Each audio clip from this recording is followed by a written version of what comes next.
Nintendo GameCube is the most underloved Nintendo console ever made. Sadly, it's also the worst-selling Nintendo console. This machine saw a lineup of great first-party games, but a lack of third-party support, drawing a lot of comparisons to another console. But anyways, this is the system that I was raised on. While most of you grew up on Mario World, Mario 64, or maybe even the original, I was raised upon the sandy shores of Isle Delfino. I traversed through sketchy mansions, I rode monkeys around in balls, and I also attended Mario's fourth party instead of his first, second, or third, and I loved every second of it. I played this system so much that I ended up having to get 4 of them because I kept burning out my old ones. So get ready as I count down my 5 personal favorite GameCube games. And just before I get crucified, there will be no Resident Evil 4, Metroid Prime, or Pikmin on this list. I've sadly never played them. But anyways, let's get to it. The NES launched with Super Mario Bros. The Super Nintendo launched with Super Mario World. The N64 launched with Mario 64. See a trend here? So the GameCube launched with Mario Sunshine, right? Wrong. Instead, Nintendo thrust Luigi into the spotlight with Luigi's Mansion. If Goosebumps and Ghostbusters had a love child, I think this game would be it. This isn't a Mario game. In fact, this is about as far from Mario Sunshine as they possibly could have gone. Instead of sun-drenched Isle Delfino, you're in a less than legitimate mansion with Ghost, Baby Scientist Men, and King Boo. As a very young kid, this game was a little too spooky for me, bro. I enjoyed watching my cousin or my dad play this game as I scarcely looked up from my blanket I was hiding under. I recently went back and really enjoyed this game. Some people criticize this game a lot for its length, but I actually kinda enjoy the fact that it's not a 20-hour adventure. Instead, it's a nice short playthrough that you will definitely enjoy but not become tired of. Also, go play the sequel. It's great. I have a confession to make. I had never played a Zelda game before. I know, but before you light those pitchforks, recently I had a chance to pick up Wind Waker HD for my Wii U.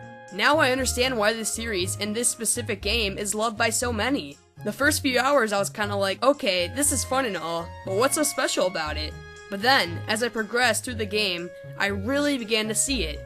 The story was incredible, tying up every loose end right before my eyes. It's amazing, and the best part is, I got to play it all with my viewers on my live stream.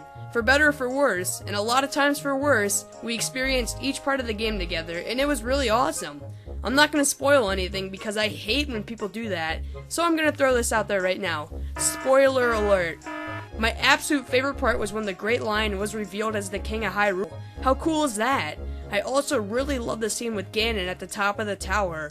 It's crazy because you know Ganon is supposed to be this mysterious figure that you only see when you finally get to the final battle. But no, here he is right before your eyes. Incredible. I know technicalities and such will say the version that I played is not a GameCube game, but hey, who really cares? This is my list. I've already said a lot about my personal experiences with this game on my top 10 Mario games, so make sure to watch that one too. So I'll keep this one mostly about the game. How does a game come off the heels of Mario 64? How can it live up to the unreasonable hype set by fans? Well, it didn't. Sadly, people didn't attach to this game the way they did to Mario 64. Maybe it was the water-based controls. Maybe it was the awkward pacing. Maybe it was the voice acting. Maybe it was this or that. But in the end, this game is fantastic. First off, the control in this game is better than Super Mario 64. Every move feels tighter in this game. My biggest problem with 64 was the controls. They felt so loose and clunky it really hurt the game for me. This game doesn't suffer from that whatsoever. It feels great to play. I think Flood actually made the game more fun because it does the same thing the Catsuit does in Mario 3D World. It opens up every level to new platforming, better world design, and less repetitive gameplay than Mario 64. Yeah, I said it. I love this game.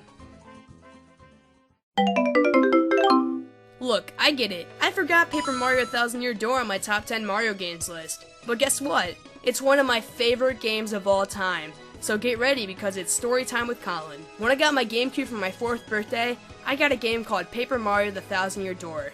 This game really fascinated me. The art style was so unique and like nothing I'd ever seen before. At the time, I couldn't really read, and I really wanted to know what was happening with these characters. So I actually acquired the help of my dad to be able to play this game. Of course, it wasn't that easy. I was a young kid with a short attention span and played in really small spurts. I'm guessing this really annoyed my dad at the time, but he always seemed to be willing to help. I'm guessing that he got so fed up with this that he actually started teaching me how to read the game. Of course, I wasn't fluent or anything, but I really got a head start, and I think it helped develop my love of reading today. Of course, the game is great too. The RPG elements are perfect. The side character stories are each touching and deep, and will really get you attached to this game. My personal favorite partner was Koops, a down-on-his-luck guy whose father journeyed out to Hooktail Castle 10 years ago, and never returned. Koops wants to journey out the Hooktail with Mario and attempts to find his father, or just receive closure. Once again, spoiler alert. When you arrive at the castle, you find a skeleton lying on the ground. Koops initially thinks it's his father, but then finds out that it is not. As you journey through, you see tons of skeletons on the ground. Once again, Koops begins to wonder if any of these are his father. Once you go to fight the final boss, all hope is lost in Koops' eyes. But just as you defeat him, Koops' father jumps out of the beast's stomach and appears with a grand star. What a happy ending, and a great game. Now only if we can go back to this, intelligent systems. Please. No more of that sticker star crap.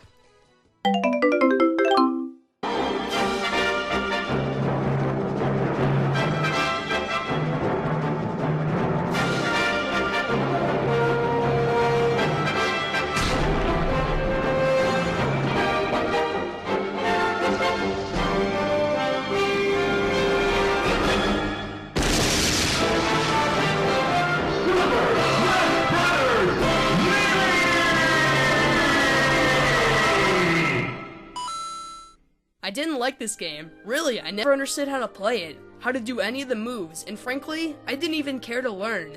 That all changed when I stumbled upon a stream on Twitch.tv a little over a year ago. It was Evolution 2013, a fighting game tournament with tons of different games, but the most popular was Super Smash Bros. Melee. I tuned into the grand finals and watched Mango, a Fox/Falco player, run through the other guy and take the championship. 3-1 Mango has come all the way back! I was so captivated and intrigued with how fast and fluid the gameplay looked that I knew I had to try it myself. I'm really glad I did, because this game is one of my favorites of all time, and it really made me fall in love with Melee, the competitive community, and the entire series in general. The stages are great, my personal favorites being Hyrule Temple, Fountain of Dreams, and Pokemon Stadium. The characters are pretty great too. Obviously I took after my boy Mango and decided to main Falco and Fox. And with Smash 4 coming out, I think the series is about to be better than ever. And so is the GameCube, as new Smash-themed GameCube controllers are being produced for Wii U with an adapter. How cool! So is Melee the best game on the GameCube, let alone the best fighting game of all time? I think so. Thanks for watching the video. If you enjoyed, check out my top 10 Mario games and my top 10 Nintendo Easter eggs. Make sure to follow me on Facebook and Twitter for updates about live streams, future videos, and pictures of my cat. Hit that subscribe button if you enjoyed, and I'll see you next time.